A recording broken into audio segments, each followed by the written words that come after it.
Reproductive part of reproduction. तो सबसे पहले आज हम लोग पढ़ेंगे क्लास 10 का फीमेल रिप्रोडक्टिव पार्ट, यानी जो कि ह्यूमन के है। तो सबसे पहले देखेंगे कि फीमेल रिप्रोडक्टिव पार्ट के कौन कौन से ऑर्गन होते हैं। तो सबसे पहले ऑर्गन को हम शुरुआत करेंगे सबसे बाहरी, जो कि इन्वायरमेंट से खुलता है, ठीक है। तो सबसे बाहरी जो भाग होता है वो होता है बाबू आपका कौन सा, तो लैंडिया मेंजोरा। क्या है, जो आपको सबसे ऊपर से यह लेयर होता है फीमेल रिप्रोडक्टिव पार्ट का, जो कि कवर किए हुए रहता है इसको, यानी इन्वायरमेंटल से जितने भी प्रॉब्लम न होने से माइक्रोऑर्गेनिज्म एंट्री न करे, इसलिए एक कवर होता है। कहने का मतलब है कि एक लेयर होता है मसल्स का जो उसके क्या करता है, कवर करके रखता है। इसके ठीक नीचे में एक लेयर आपका होता है लैमिना माइनोरा। लैमिना माइनोरा जो होता है यह लेयर ठीक इसके नीचे का लेयर होता है, और यह लेयर हमेशा क्या होता है कि भींगा हुआ है। यह लेयर क्या रहता है, भींगा, यानी मॉइस्चर एरिया होता है। और ठीक इसके नीचे हमारा होता है वेजाइना, यानी वेजाइना का आप स्ट्रक्चर देखना चाहें तो वेजाइना का देखिए यहाँ स्ट्रक्चर है, यानी यह सबसे बाहर का लेयर है। यह सबसे बाहर का लेयर है जिसको हम लोग क्या कहते हैं, लैमिना मनोरा कहते हैं। और उसके नीचे के जो है मेजोरा और माइनोरा, यानी जो बाहर में है वह बड़ा होगा। अगर आप लोग किसी चीज को अगर कवर कीजिएगा दो लेयर में, तो बाहर लेयर बड़ा होगा, उसके नीचे लेयर क्या होगा, छोटा होगा। तो यानी यह इसके लेयर नीचे लेयर है, जिसके ठीक इसी लेयर में आपको अपर साइड में एक क्या दिखाई दे रहा है, होल, छोटा सा होल दिखाई दे रहा है। यानी यह होल जो है आपको क्या है, यूरिन है, यानी इसी होल से आपका यूरिन बाहर आता है, यानी ये जो आपको क्या है, यूरिन। और वेजाइना जो है आपका, यह यूरिन के ठीक बिलो और एनस के ठीक ऊपर न मिलेगा। ये जो वेजाइना नली है, ये वेजाइना देखिए यहाँ पर है, ये ठीक कहाँ पे स्थित है हमारे बॉडी में, यानी फीमेल बॉडी में ठीक यूरिन डक्ट के नीचे और एनस के ठीक ऊपर, यानी दोनों के बीच में एक क्या होता है कि बाबू होल होता है, जिसके द्वारा बाबू क्या किया जाता है, स्पर्म को इंजेक्ट किया जाता है। ठीक इसके ऊपर आपको एक छोटी सी यह लेयर दिखाई दे रहा है, जिसका नाम सिलिटोरिस रखा गया है। यानी यह सिलिटोरिस इस फीमेल पार्ट का सबसे सेंसिटिव पार्ट है।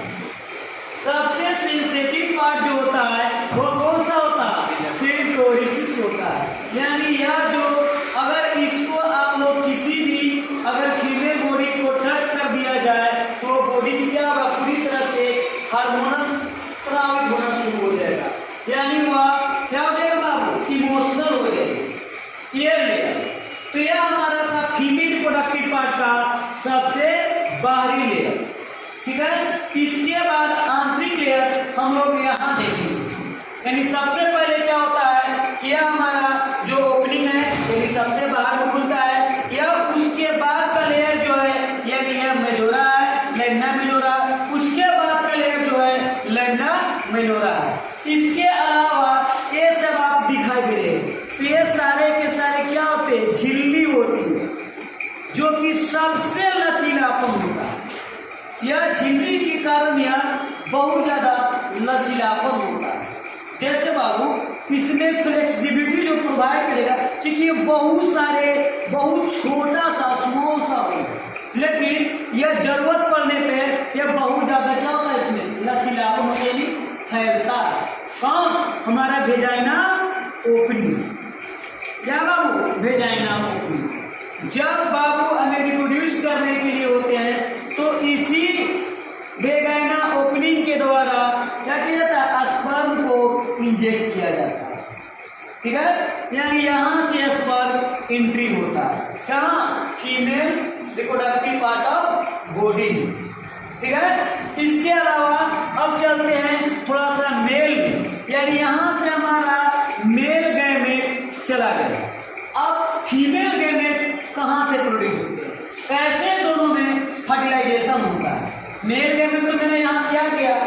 ठीक है। इसके आने के बाद अगली द्वार है यह सिरेबिक्स, सिरेबिक्स यानी गर्भ द्वार। ये क्या है, उसको हिंदी में बोलते हैं गर्भ द्वार बोला जाता है। क्या बोला जाता है इसको? गर्भ द्वार बोला जाता है। यानी ठीक इसके लिए इसके द्वारा स्पर्म हमारा मान लेते हैं कि यहाँ से हमारा जो स्पर्म है वह एंट्री कर रहा है, यहाँ पे हमारा स्पर्म क्या हो गया, रिलीज हो गया। लेकिन फीमेल गैमेट हमें पता नहीं है, तो फीमेल गैमेट में फीमेल गैमेट जो हमारा वो प्रोड्यूस होता है इसके द्वारा, ओवरी के द्वारा। यानी यह ओवरी जो है फीमेल में 2 होते हैं। कितने होते हैं? यानी ओवरी की संख्या देखा जाए तो फीमेल रिप्रोडक्टिव पार्ट में 2 होते हैं, जो कि बाबू यह हमारे female reproductive part ovary egg का फॉर्मेशन करता है। क्या करता है? एग। एग यानी ओवम, ओवम यानी फीमेल गैमेट, फीमेल गैमेट यानी जो कि रिप्रोडक्शन में भाग लेने वाला पहला सेल हो। तो जब हमारा जैसे ही मेंस्ट्रुएशन साइकिल समाप्त होता है, जैसे ही मेंस्ट्रुएशन साइकिल समाप्त होता है उसके ठीक 14 डे के बाद, यानी सपोज दैट मान लेते हैं कि इस बार यह हमारा मेंस्ट्रुएशन साइकिल किया हुआ था, ये लूट किया था, उत्पन्न किया था और इसका समय खत्म हो गया और ये हमारा ठीक है ये हमारा रिलीज कर दिया। उसके बाद का समय जैसे ही स्टार्ट होगा तो उसके अगले पंख में, माने जैसे ही समाप्त हुआ उसके बाद का जैसे ही शुरू होगा, यानी अल्टरनेट काम करेगा। उसके 14 दिन के बाद, कितने दिन? 14 डे यानी 14वां दिन। इसमें क्या होगा बाबू कि सबसे पहले एक अंडा बनेगा। क्या होगा? एक एग का फॉर्मेशन होगा। यह एग क्या होगा बाबू? 14 दिन में फॉर्मेशन होगा। फॉर्मेशन होने के बाद क्या किया कि धीरे धीरे यह हमारा ओविडक्ट की ओर निकले। जैसे ही पूरी तरह से बन जाएगा, 14 दिन हो जाएगा, वैसे ही हमारा एग क्या होगा? फॉलोपियन ट्यूब की ओर चलेगा, यानी जिसको बोलते हैं ओविडक्ट। और हमारे फीमेल रिप्रोडक्टिव में भी ओविडक्ट 2 होते हैं, एक ओविडक्ट यहाँ है, एक ओविडक्ट यहाँ, यानी किसी ओविडक्ट में होगा। अगर यहाँ से निकलेगा, अगर यहाँ से निकलेगा तो क्या होगा? इस ओविडक्ट में आएगा। सपोर्ट अगर इससे होगा तो इस ओविडक्ट में आएगा, अगर इससे होगा तो इस ओविडक्ट में आएगा। ठीक है। इस ओविडक्ट में आने के बाद फॉलोपियन ट्यूब क्या होगा? यहाँ पर आएगा। यहाँ पे सपोर्ट है कि मान लेते हैं कि यहाँ पे मेरा एक आ गया और स्पर्म जो है बाबू जैसे यहाँ पे आएगा तो यह हमारा क्या होगा? बहुत सारे इसमें सिलिएटेड एपिथेलियम टिश्यू के बने होते हैं। क्या होता है इसमें? सिलिएटेड एपिथेलियम टिश्यू और बहुत सारे एसिडिक नेचर के यहाँ पे एंजाइम पाए जाते हैं, मतलब लिक्विड रहता है। यह करता क्या है कि जैसे ही यह स्पर्म यहाँ आएगा तो इसको कुछ स्पर्म को आगे जाने में क्या करेगा? मदद करेगा और कुछ को मार देगा। फॉरेन बैक्टीरिया समझ के, फॉरेन बैक्टीरिया यानी कहने का मतलब यह बैक्टीरिया वायरस समझ के यानी हानिकारक समझ के इसमें जो लिक्विड रहेगा इसको मारने का भी काम करेगा। यानी क्या करेगा? बहुत सारे स्पर्म को मार दिया जाता है, क्योंकि यहाँ से एक स्पर्म रिलीज नहीं होता, यहाँ पे मिलियनों शुक्राणु चलते हैं, यानी स्पर्म में बहुत सारे मेल गैमेट्स बहुत सारे रहते हैं, तो ये सारे चलेंगे तो बहुत सारे को मार दिया जाएगा।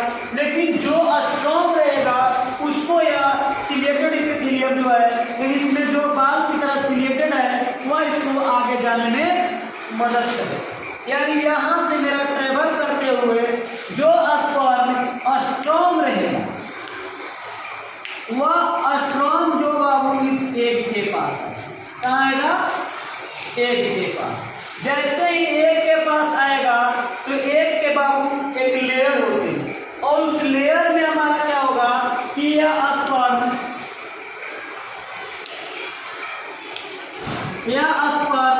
हमारा इस लेयर को घेरेगा, यानी उसके अंदर जाना चाहेगा। अगर 2 आ गया स्पर्म तो जो स्ट्रॉन्ग होगा